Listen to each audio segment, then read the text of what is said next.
Tamu Mazama, is a 17-year-old African woman born in Philadelphia, Pennsylvania.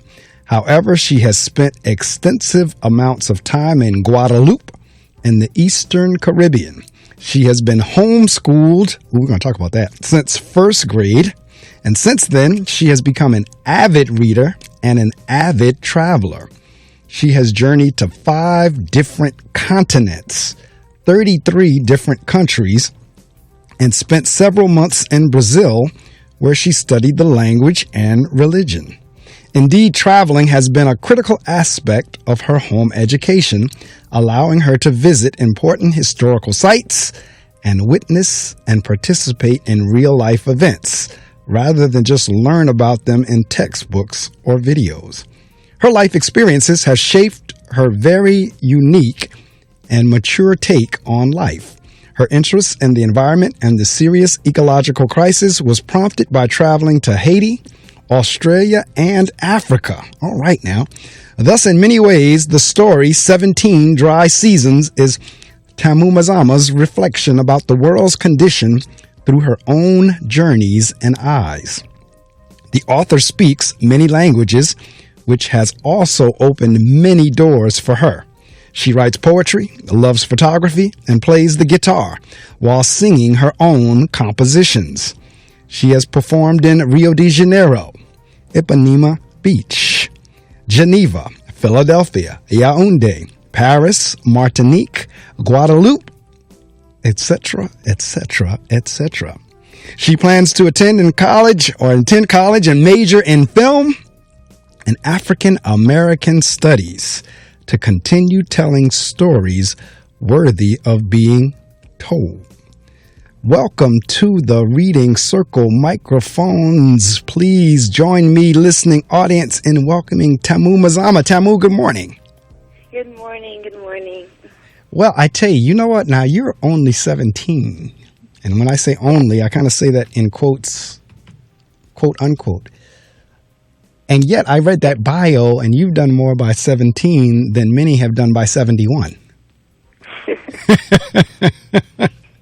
If I turn the numbers around and you're 1.7, you've done more than many have done by the time they get 7.1. So that's impressive. So we're going to kind of work our way all the way up from some of those things that I just said to you writing your book. And now, I mean, based on what I just read in terms of your bio, I can see how now you wound up writing a book. So, all right, let's kind of, and we only have to go back 17 years, so it's not that long.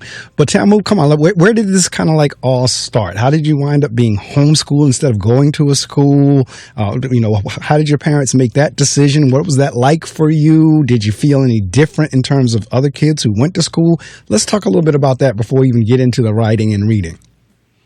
So I started homeschooling when I was in first grade, and it was my parents' decision to homeschool me because they thought that it would be a good choice, and also they would be teaching me things that they thought were important and that would shape my perspective on the world and help me maneuver in this world. And so I'm very grateful for that. And at first, I was a bit hesitant. I didn't know how things would go. I didn't know if I would make friends, and I would be able to be social because I'm a very social person.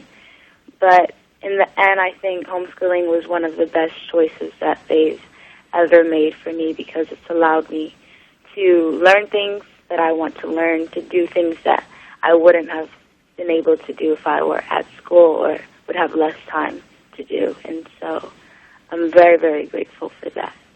Do you have other friends who are homeschooled? Yes, I have a couple of friends who are homeschooled, and so, it's less, you don't feel less alone, and you can also relate to them on certain things. So that's very helpful and a good thing as well. So now who actually does the teaching? Is it your parents, your mom and dad? Yes, so it's my mom, and I have, math tutors and stuff that help me with math. And so my mom teaches me history, language arts, science. And also they believe that traveling is a part of my education. I could not agree with them more. Before we came on the air, I was sharing with you that I've gone to several countries and islands myself. And it's one thing to see it in a book. It's one thing to see it on a picture. And it's another thing to be there. Yes, and to live it. Yeah, that's totally true. Absolutely. Now, I read in your bio that you speak several languages. Now, see, this is the thing about the U.S. Now, were you born in the United States or were you born in one of the other countries? I was born in the United States. Okay, so you were born here, so then you'll know what I'm about to say. United States is one of the few countries that try to force everybody to speak their language. And when you go around the world, most or many people that you meet speak not two languages, they speak 3, 4, or 5 or more. And in those countries, that's the norm. It's not like you come to my country, you got to speak my language. They have no problem. The folks in these various countries have no problem picking up various languages. We're one of the few countries that try to force everybody to speak English. Now, I get it. If you want to communicate within the country, yes, you do have to speak the country's language. But we don't really push, per se, learning another language. Like, I've been trying to learn Spanish forever, probably like over 40 years now. I've been trying to learn Spanish, and I key on that word trying because I haven't got it yet.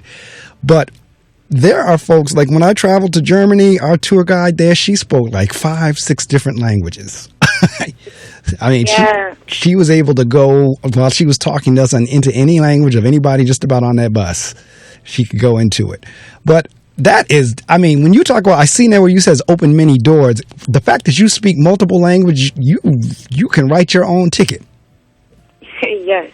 And about the language thing, it's really helped me when I'm traveling. I can communicate with the people. It allows me to become one with the people, you know, especially when I go to West Africa and the French-speaking countries. It allows me to communicate with the people, to move around, to get around, to know how people speak and what to do and what not to do. So it's been very, very helpful. Now, listening audience, I want to remind you again, you're listening to a 17-year-old. You're not listening to a 45-year-old or a 55-year-old or a 65, 75-year-old. You're listening to a 17-year-old. And I'm saying that because a lot of times, Tamu, young folks get a bad rap. Everybody think all young folks aren't doing anything. They're all lazy. All they want to do is play video games, hang on the corner, sleep. They think, somebody your age, they ain't really about nothing. But see, you fly against that myth. You fly against that stereotype and just that belief in general. You fly face in front of that.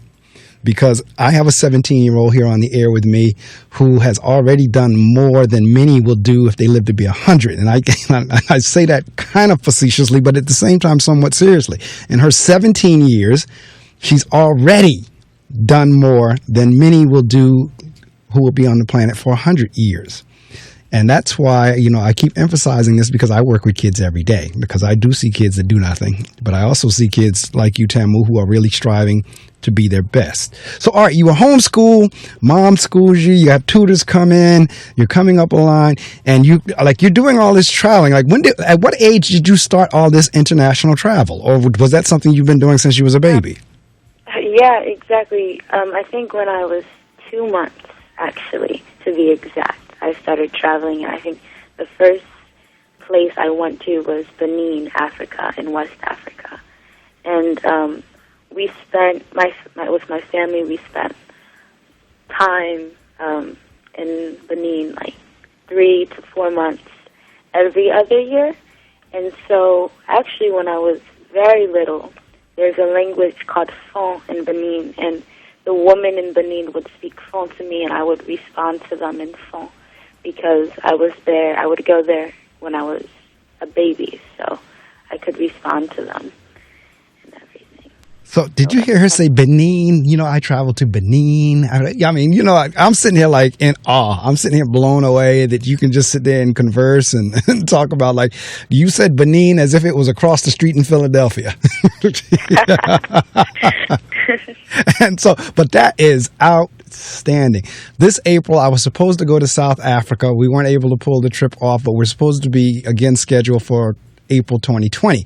Now, I'm trying to figure out a way now because the money that I was going to spend for 2019 trip, I done spent. Now I got to figure out a way to come up with money for the 2020 trip. But I really want to come up with a way to go to South Africa because that's supposed to be the next destination is South Africa. So I hadn't been on the continent of Africa as of yet. Like I said, I've been to the Bahamas, Puerto Rico, Jamaica, France, China, Germany, Italy.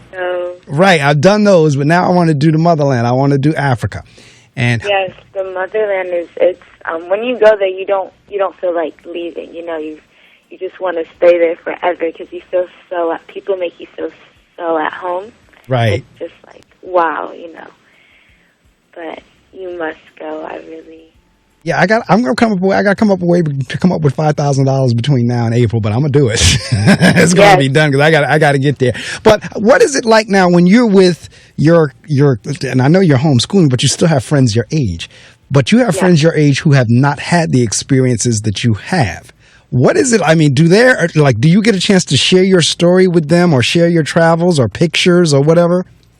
Yeah, I show a lot of my friends my pictures when I travel, and when I travel, I will write about the country, and sometimes I'll share it with some friends. And also, I plan on organizing trips with young people to Africa. And so that's also another way of how I want to share my experience with some.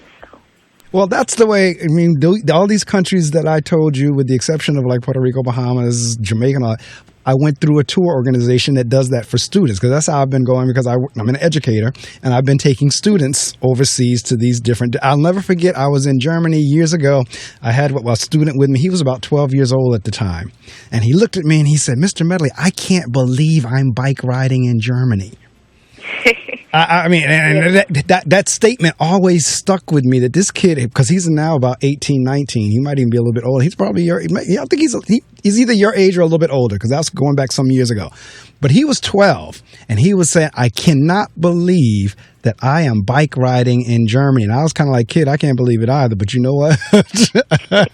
But I'm saying all that to say, it is a wonderful experience, and it is totally different, as I was saying a couple of minutes ago, because at this point, when I open a book or I'm looking online and I see the Eiffel Tower, I can say I've been there. When I see the Neuenstein Castle, or whatever that castle is called, I can say I've been there. Whenever I start seeing the Great Wall of China, I've walked on the Great Wall of China. It is a totally different experience, and you're right, in terms of education. And so if you're looking at putting together something for students to travel, again, that's a lofty and wonderful goal. Yeah, so in 2020, in April, I already have a couple of kids that I'm bringing from Guadeloupe and from the States to Benin. So that's my next project for 2020. And like you were saying about traveling, I think it's really humbled me and it's really given me a perspective on the world, and I understand things and different cultures and how people work and how people function, which is really a great gift in my eyes because it's so amazing being in a different country. Right. And even if you're bike riding and surfing or talking to people, you just feel like, wow, the world is big and there's so many things happening and going on and to learn. And so that's really inspiring to me. Every time I travel, I'm inspired and I learn. I'm constantly learning. Absolutely. And and listening audience, it's hard to put into words, but whenever you have the opportunity to do it, you'll see exactly what me and Tamu are talking about. Because the fact that you get a chance to go to these places is an education in and of itself. Yeah. And in terms of like the day of a teacher lecturing to students for the most part is over. These classes have to come alive. They have to be interactive. They have to be hands-on. More trips need to be included in the curriculum, including international trips. Because you're right. I'm just listening to you talk, and I'm still saying, like, this child, because you're still a child, believe it or not, this child is 17 years old, but you would not know that based on her conversation. And again, the maturity level is there because you've now done things ahead of. When I was in the Air Force, we used to call, whenever you get ahead of the time, we used to call it below the zone. At this point in life, in the Air Force, you would be considered below the zone because you're doing things at a very young age that people generally don't do until they're twice your age. But you have a head start, which is a wonderful thing. And so you're not just talking about Guadeloupe. You've been to Guadeloupe. You're not just talking about Benin. You've been to Benin. And again, that will shape everything else that you do. Because now, I got to go back to your bio, but you want to major in film and travel, if I'm correct?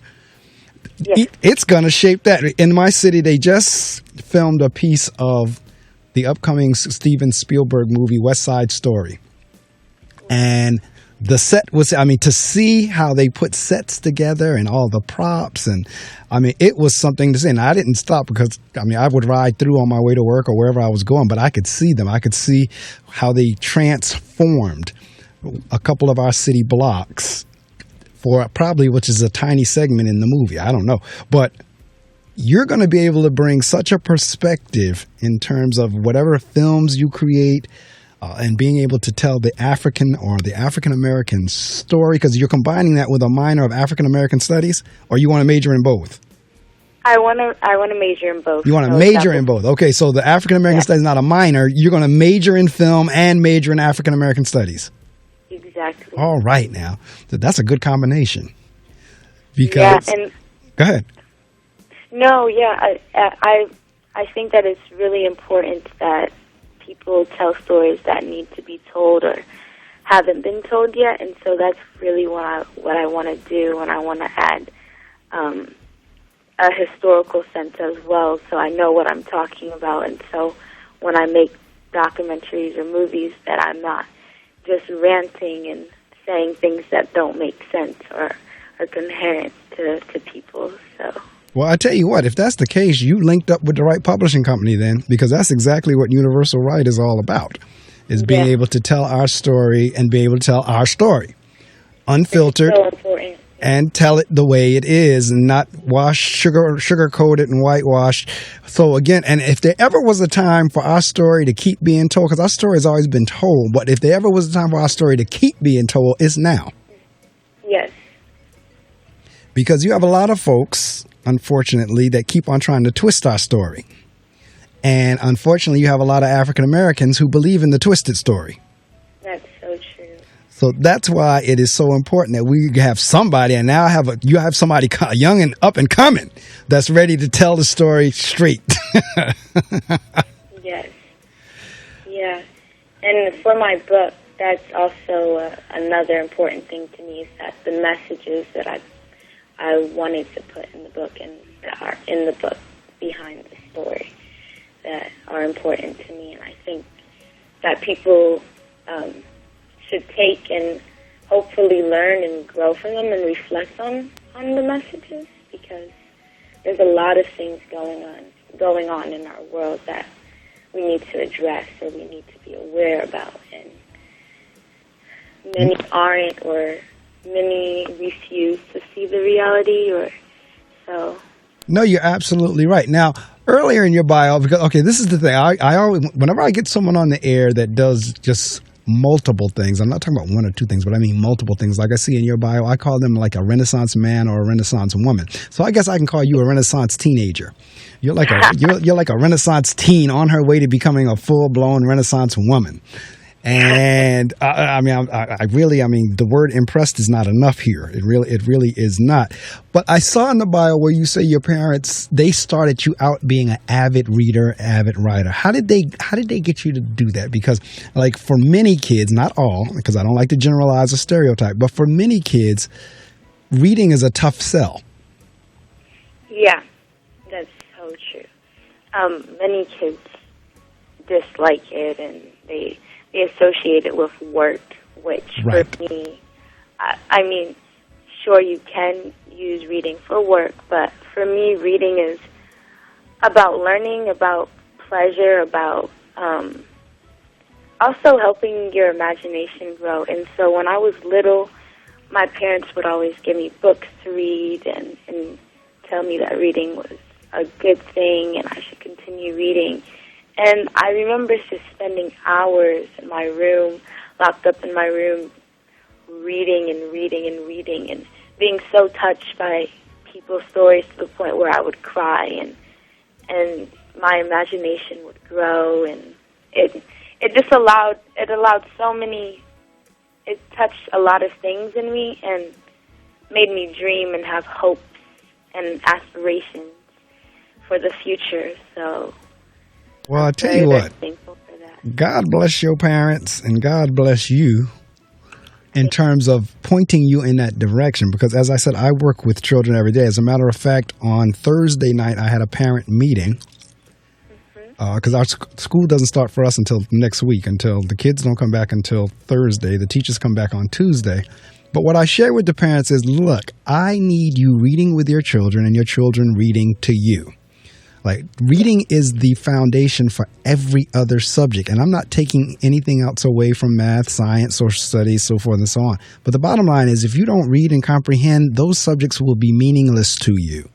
So I'm encouraging my parents, and I'm going to keep encouraging them to have their children read to them, they read to them, and to keep encouraging reading. And to hear you say that just, again, reaffirmed for me that parents are the first teachers. They're the first role models. Yes.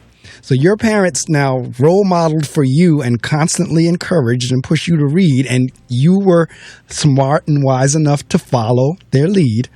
And now look at you where we are now. Yes.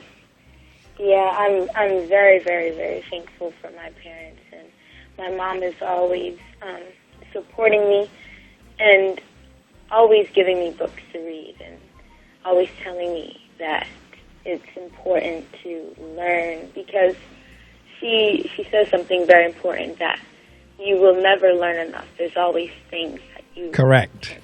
learn about. There's never a point where you know everything. That's impossible. So I hold her words dearly because it's very true.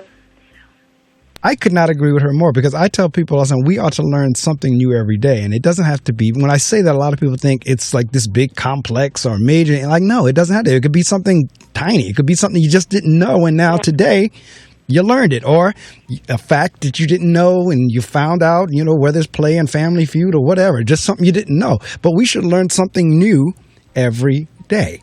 And so I could not agree with Gemma. There is no such thing as you've learned too much or too much learning. I could not agree with her more. Yeah, exactly. Yeah. Needless to say, there's a connection between reading and writing. So therefore, I am not surprised that you have now written a book. And you have the ingredients. You have the travel experience. You have the love of reading. You have your other hobbies and things that you do, such as playing the guitar. So you have a lot of things, your vivid imagination, that would now contribute to you now becoming an author. Yes. So, ladies and gentlemen, I really hope you've been with me since 6, but more importantly, I hope you've been with me since 7, because my guest is Tamu Mazama, and she has written a book called 17 Dry Seasons. And I'm going to pivot a little bit from what we've been talking about. Matter of fact, I'm going to go back before I do that, because I see you play guitar. Yes. Talk to me a little bit about the guitar before I change over, in terms of, is it bass? Is it acoustic? Is it, what if I get the other name? It's acoustic. It is acoustic. So, okay. Yes, it is acoustic. And so I write my own songs. I'm performing, and I perform in different places. And again, in the bio, I've performed in Brazil, in Paris, in Guadeloupe. And so I'm always writing songs. I'm constantly making music and everything. And are you still in the Philadelphia area now? No, I'm actually in Guadeloupe right now. Wait a minute. You're talking to me from Guadeloupe? Yes. I thought you were talking to me from Philadelphia. No. Oh well, this is I was a little concerned with the little bit of static that I was getting in the background, but now that explains it. Then if the little bit of static that I'm getting is all the way from Guadeloupe, then we're good. I thought you were here in the States. Nope, I'm here in the Caribbean I've been here since July, so. Are you coming back to Philadelphia? Yes. Okay, good. I'm asking the question somewhat selfishly, only because my daughter's down there in Philadelphia at Temple University. That's where she just started there. She's a freshman. And we just took her down there a week and a half ago. And I'm going to connect you with her because she plays the guitar and writes songs and all that kind of stuff also. So if you're in that Philadelphia area, I don't know how close you are to Temple, but at least you two, I can exchange your numbers. Yes, that would be great. Because she's another one that's I hate to use the term geeky or nerdy, because I love geeky and nerdy kids. I really do, because like you little geeks, because I was a geek, Yeah. But we're the ones that continue to move forward. We're not the ones, fortunately, who are standing on the corner asking for spare change. And I have classmates, unfortunately, that did wind up in that predicament. However, there is nothing wrong with being educated, having an interest in education and academics and all the things that we were just talking about. So when I say geek, I mean that lovingly. Yeah, and that's a good thing, because people tend to look down on the word. Right. Again, it's a great thing, because if there weren't geeks, then we wouldn't be able to move forward. Right. I mean, I said, you and Narissa, I think you two would have some interesting conversation. I'm going to make sure, when you get back to the Philadelphia area, I'll make sure Allison, or either if we communicate, I'll make sure, and I'll let Narissa know about you, and especially since you're in the Philadelphia area and she's right over there at Temple, that you all can connect it one way or the other. So, all right. That would be awesome. Where I was going a couple of minutes ago before we went down that road, because I'm sitting here, I'm going back through your bio. You write poetry, you love photography. Photography is a great mix for travel. Play the guitar, singing own compositions. That's what brought Narissa to my mind, because she does the same. She writes her own music and sings her own lyrics on the guitar. And you've had the opportunity to perform in all these various places, and now you have written a book. So I think I know the answer to this question, but I'm going to ask it anyway. What caused you to write the book? Multiple reasons. So, I've always loved writing ever since I was 6, and so I love poetry. I love writing poetry, and I wanted to do something a bit bigger than poetry, and also the messages that I wanted to put into my book are very important to me, and hopefully to inspire the youth and also cause awareness on the crisis we're going on in the world, the climate change and the pollution, and also put a good image on African spirituality and right. Now, and the African spirituality, that's what I said. As I read through the story, I was like, wow, this is deep. I really loved it. I really did, in terms of the spirit and everything else. Yes. I mean, and I don't have it in front of me at the moment. I didn't pull it back up, but I remember it as I was going through it. And I know it's kind of been edited a little bit since I read it, but I don't think the storyline has changed. Matter of fact, I know the storyline didn't change. So, okay, let's get into the storyline. And we do want folks to purchase this book, so we're not going to tell it all. We're not going to tell you the ending. We're not going to tell it all, because the title of the book is 17 Dry Seasons. And the author is Tamu Mazama. That's TAMU Mazama.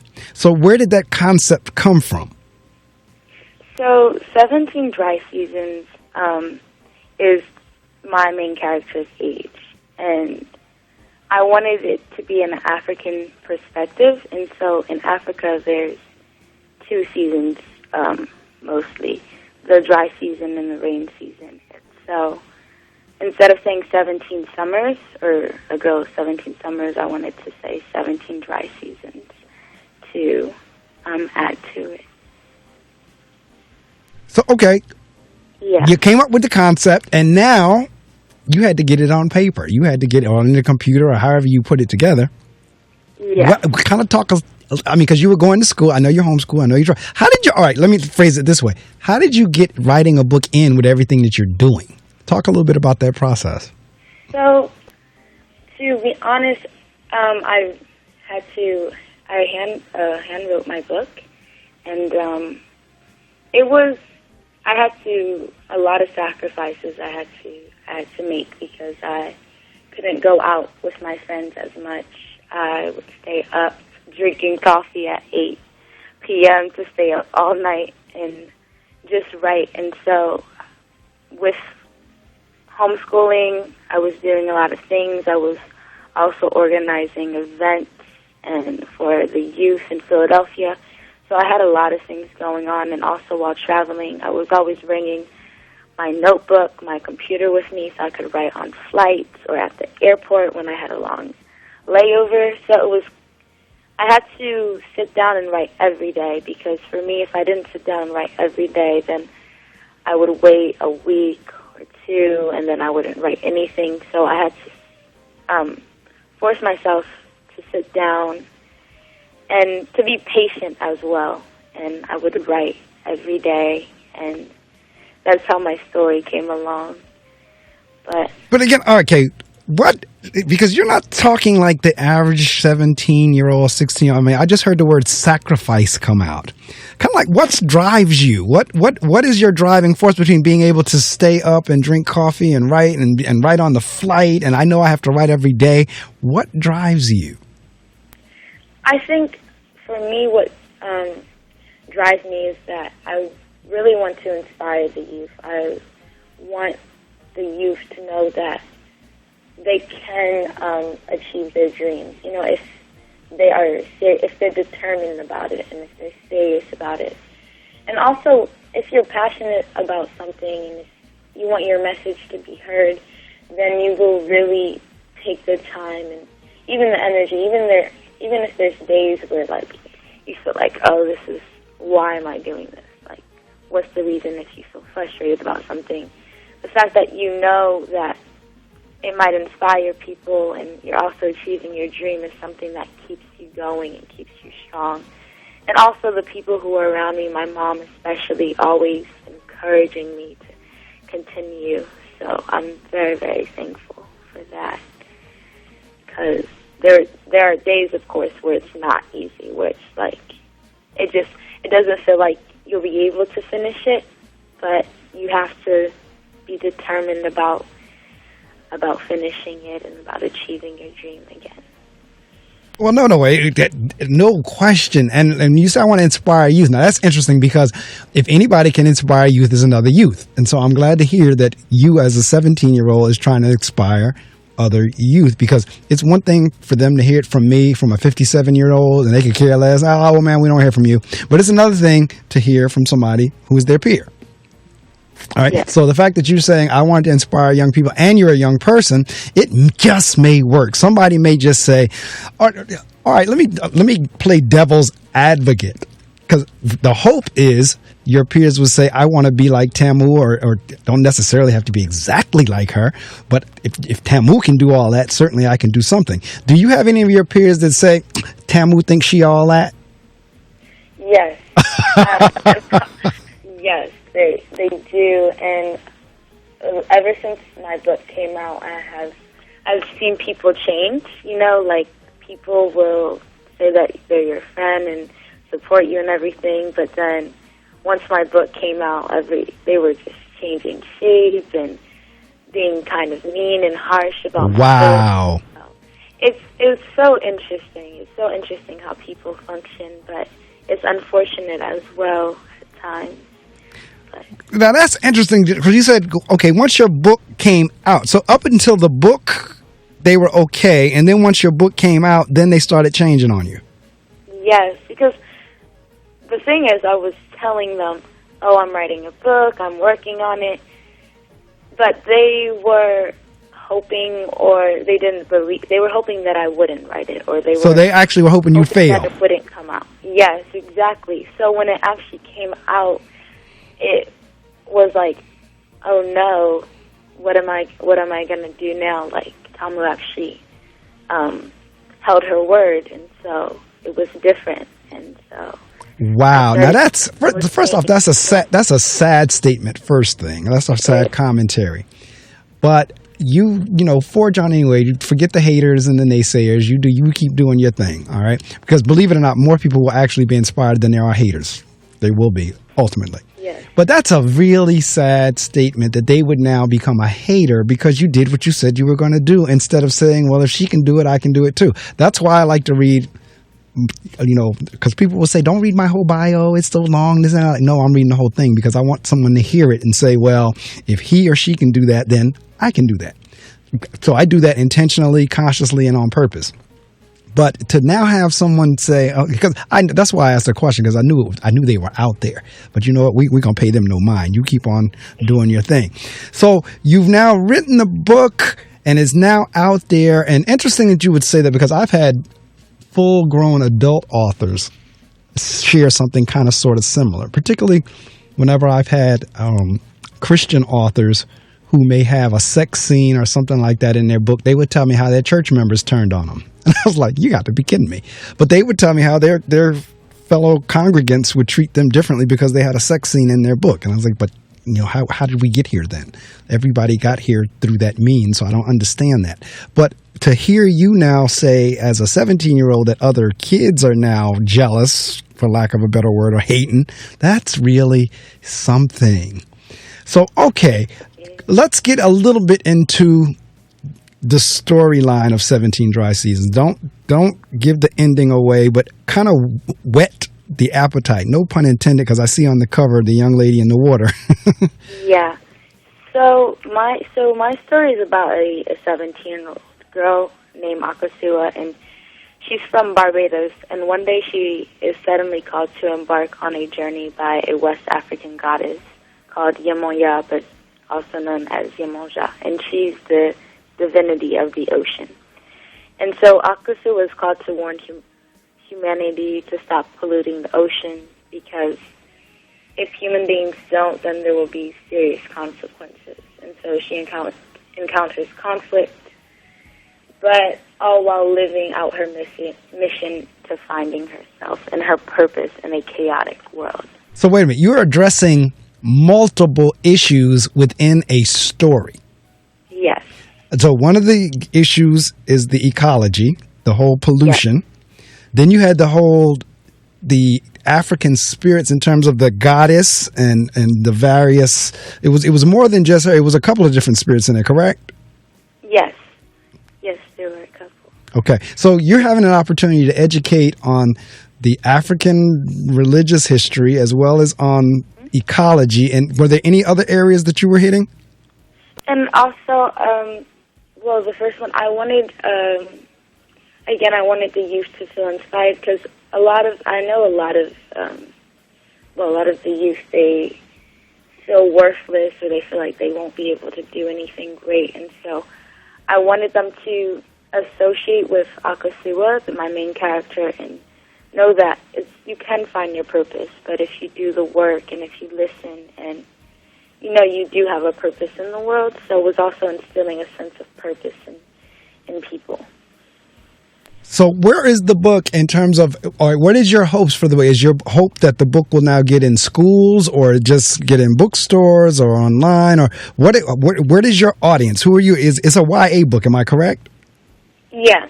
So young adults, and I'm hoping it can get in schools. That would be great, but also in bookstores and also in different countries as well, because I have a lot of people who are very interested in the book, especially in Guadeloupe, since it's only in English.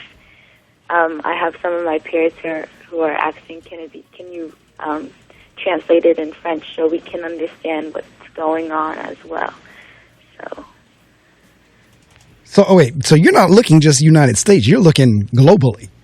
Yes. Well, see, again, I'm blown away, because this is a 17-year-old that is not limited. She's not like tunnel visioned. She really does have a vision.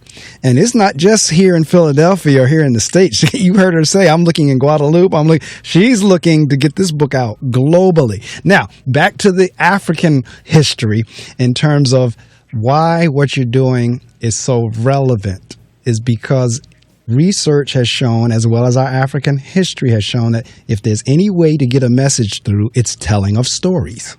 Yeah. That's true. And for the African spirituality part and religion part, well, it's been really, in history, it has been degraded, it has been bashed, and it has been made to seem as if it's something evil. And so it has led a lot of people to fear and to despise it and not really understand what it is. And so I wanted people to be curious and even do their own research on it, about it. So you're trying to pique curiosity to the point where someone would now say, well, let me look into this a little bit more. Yes. Yeah. Okay. So what has been, we talked about the haters, but have you had any of your peers that say, oh, Tamu, wow, I can't believe you did it but I loved it? Yeah, no, I have a lot of peers. I have a lot of positivity as well, who are really inspired by me and who are always complimenting me. And who, even I have a peer the other day, he came to me and he's like, the fact that you wrote a book makes me want to write a book as well. There you go. Looking at ideas, and that's exactly what I wanted to shoot for, is that you find what you like to do and work on it and dream, and it's okay to dream, and it's okay to want to do these things. And so the fact that he said that to me was really, it touched me deeply because that's what I wanted to do. And he read my book and he said it was great. So, well, I will say this. In terms of accessibility and opportunity, I don't think there's been a better time in our history. In other words, I wouldn't trade my time of being a youngster with you for all the tea in China or anybody's money.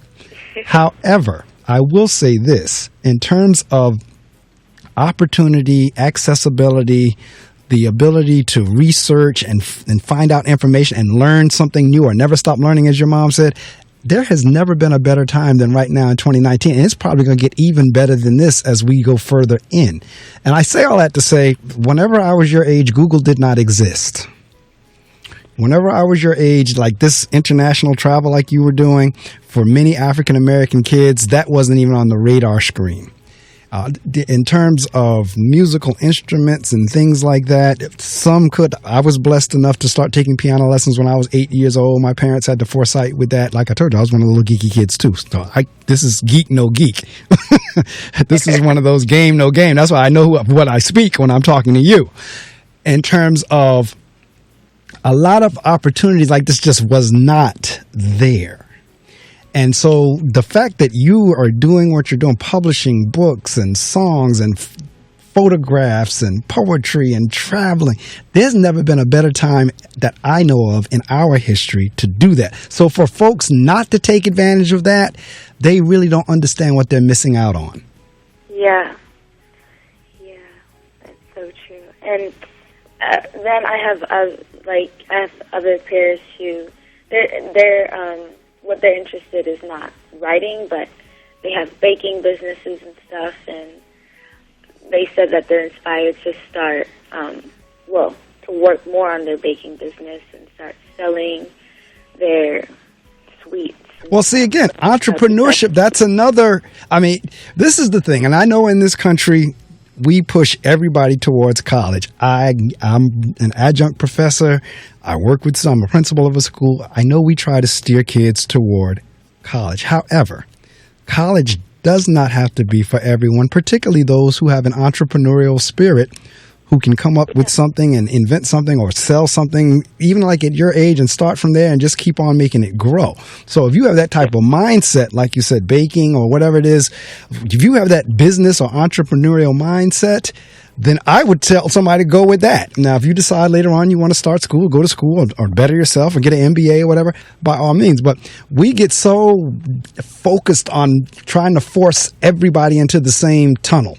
Everybody has to go to college. Not necessarily. Now, there's nothing wrong with learning and there's nothing wrong with getting your education. I'm not saying that. But you have folks that have different paths. Like you, right? right now you have so many opportunities. It's ridiculous. I mean, it's like whichever option you choose, and really, that's what I try to help kids and parents and everybody else understand. Life is about options. Yes. And the more options you can create for yourself, the better off you're going to be.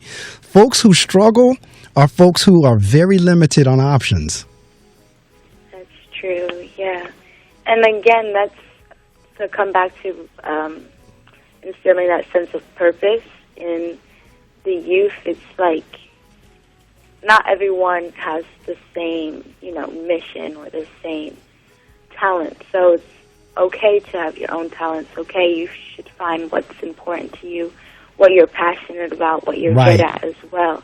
And we shouldn't put everyone in the same tunnel because everyone is different. So that's again to. So when did the book drop? When did it actually release? June 10th. Okay, so it released over the summer. So it released in June, and I know I know Universal Right was the publisher. How are you all getting it out? How is it going out? Is it available online? Is it? So it's talk to me.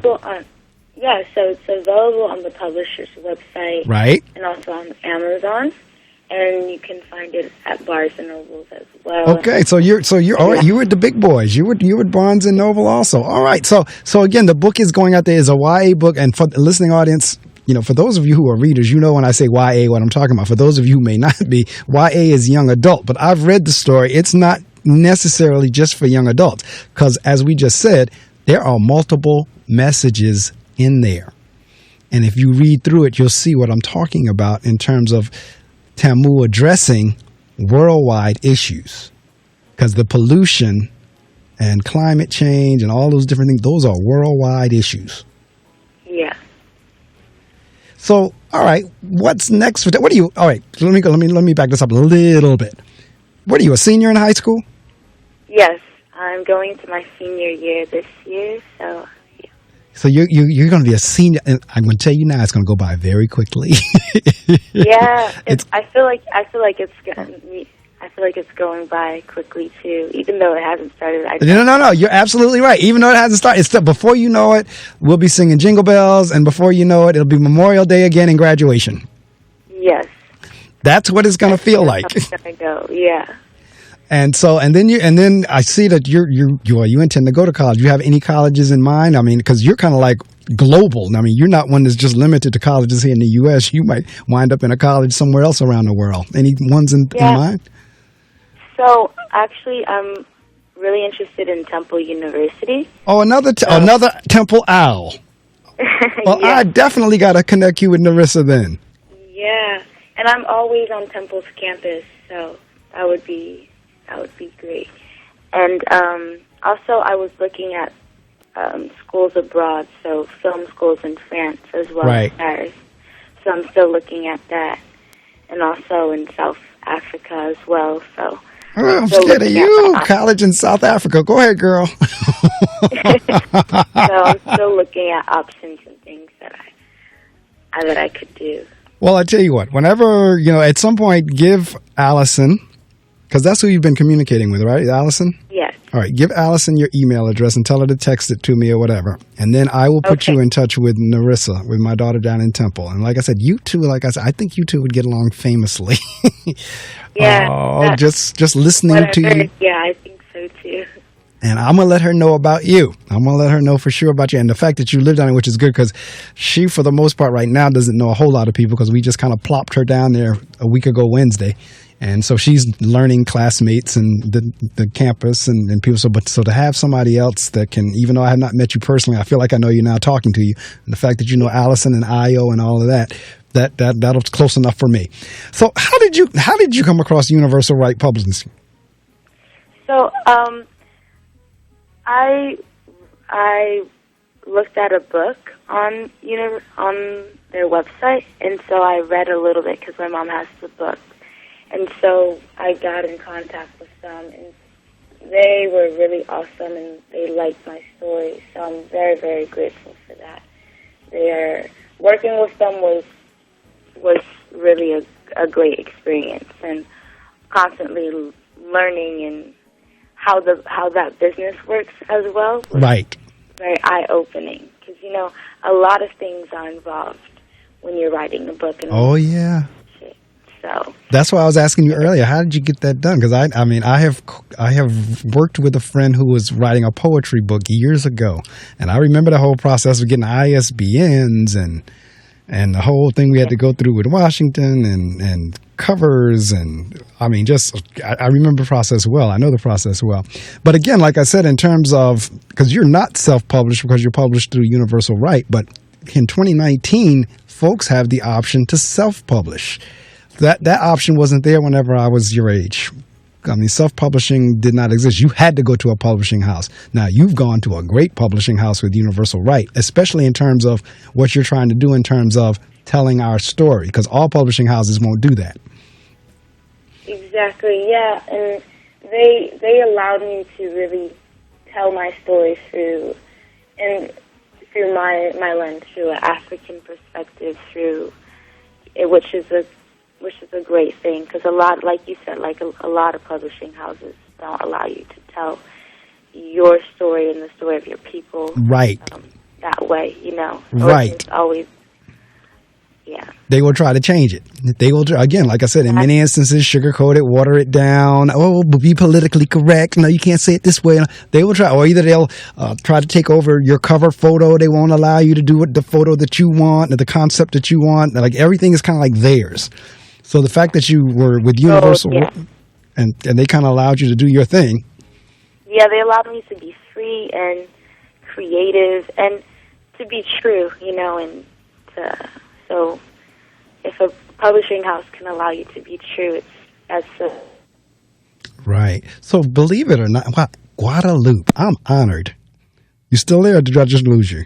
I think I just lost. I was just getting ready to say Guadeloupe. I am honored that somebody's calling me from then. I think just as I was about to say that, I think she dropped. So she'll probably call me back in a couple of minutes. But I have a call. I mean, I've had callers from Guam. I've had guests call in from London, the UK. So now I have a guest that's called in from Guam, and we may have lost her connection. But think about that, folks. We're listening to a 17-year-old who's over in Guam, who's traveled around the world, performed in various areas, and now has a published book. And I was just getting ready to tell her we're at the end of the interview and how you can get the book. And like she said, I know it's on the website of Universal Right Publications. Certainly you can get it there. And then she mentioned the other vendors as well. So I don't know if she's going to get a chance to call in and out, if the lines went down or whatever, but I'm glad we got in as much as we got in, because I truly thought she was calling from Philadelphia. I had no idea she was calling all the way from Guadeloupe. So I are honored. I know that's not grammatically correct, but I am honored that she called all the way in from Guadeloupe. I meant to ask her, what time zone are they in? See, I'm going to have to do some research now. I'm going to have to go look up Guadeloupe to see what time zone they're in. I don't know if she's ahead of us, with us, behind us. I don't know where she was time zone wise, but I couldn't tell one way or the other where she is. So, all right. I don't know if she's going to get a chance to call us or not, but her name is Tamu. That's Tamu Mazama, Mazama. And her book is 17 Dry Seasons. If you go to Universal Right Publications, you can order the book directly from there. I'm trying to pull up the website now to make sure that I call it correct. I think it's UWP Publications. If you go to Universal Right Publications, we can pull it up there. I'm just trying to pull it up as we speak, and I'm trying to kind of stall to see if Tamu is going to be able to get back in or not. You probably can hear me tapping on the keyboard. UWPbooks.com. That's what I was looking for. Universal Right Publications, LLC. That's the publisher of the book. If you go to UWPbooks.com, if you go under CBS, the Cheyenne Book Series, I believe that book will be there because it falls under that category. But I'm looking under the store tab now, and it is there. 17 Dry Seasons. Okay, so this is what you do. I'm going to have to do this for Tamu if she couldn't get back in. Go to uwpbooks.com. That's U as in umbrella, W as in William, P as in Peter, B as in boy, O as in Oscar, O as in Oscar, K as in kangaroo, S as in Sam, uwpbooks.com. Once you get there, that's Universal Right Publications. Go under the tab that says Store, and you'll see all the different books that are under Universal Right. And if you scroll down to the bottom, you'll see Tamu's book, 17 Dry Seasons. If you go there, you can order the book. And again, I would definitely order that for a young person because it hits multiple messages. It has multiple messages in there in terms of, like she said, the ecology, the African history in terms of spirituality. The character is a 17-year-old, just like she's 17-year-old. Makes sense. All right. Okay. Well, that is going to end another edition. Wow. Guadeloupe. I'm still impressed. She called from Guadeloupe. Another edition or episode of The Reading Circle with your host, Marc Medley. Had a blast talking to Tamu. Allison and Ayo, I don't know if you two are listening or not, but if you are, wonderful interview. If you want to get in touch with Universal Right Publications, the telephone number is 863-409-1182. And again, the website is uwpbooks.com. And the title of the book is 17 Dry Seasons. Tamu even shared with you how she came up with the title. But the seasons they have there, instead of her saying 17 dry summers, she intentionally chose the words in the title. So again, it is 17 Dry Seasons. The author is 17-year-old. Interesting. 17 dry seasons, 17 years old. 17 is the number, I guess. I know 17 is the number because my birthday is August 17th. So I know 17 is the number, but in any event, Tamu Mazama, Tamumazama. I am positive as I sit in this seat, it's not going to be the last that we hear of Tamu Mazama. We're going to see her name in film. We're going to see her name in print, in books. There's no telling where we're going to see Tamu, but I guarantee you it won't be the last time you've heard the name Tamu Mazama. Tamumazama. She was calling for Guadeloupe. We got dropped. I don't know why, but in any event, that is the end of the interview. Had a wonderful time speaking with her. Have a wonderful day, and we'll be together again next week, God willing.